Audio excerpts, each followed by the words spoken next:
Aš galvoju, kad aš turiu nusimarinęs visus mikrovormsus, nes visas 3 naujai paruoštas, visi 3 naujai paruošti indai, kibirai buvo apie tokių tarsi rausvų, jeigu žinot, musojų, kur ant pieną dedas, bet jis buvo rausvas, galų kapelėsis ir viskas bus. Bet palaikius tą patį, vat jis iškilo ir dabar turiu kirmėlių, nors porą dienų tai mailių šėriau sausų pašaru, nes neturėjau ko šerti. Ne, sufokusuoju taip arti. O va čia šteis yra vėl pakilusios, nors jau baigęs šitas. Reikia šerti, nedaug, bet man to dabar užtenka. Man užtenka to nubraukti, kelis kartus aš nubraukiu ir vėl pakyl, nubraukiu ir vėl pakyl.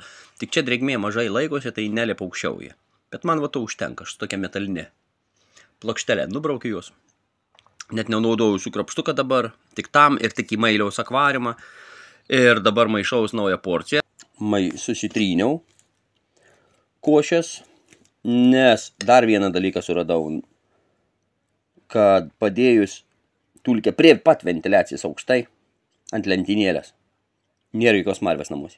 Nes tiesiai ventiliacija, kai aš laikydavau tualetę apačioj ant grindų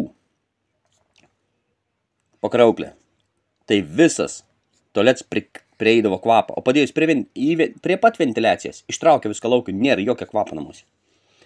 Atsidarai, pašeri, biškito kvapuką rauga yra ir vėl atgal. Tai dabar va šitą dedu iš čia. Po pusę šaukštą dedu ant naujai sumaišytas porcijas į 2 kibirus ir turėsiu naujas dozes.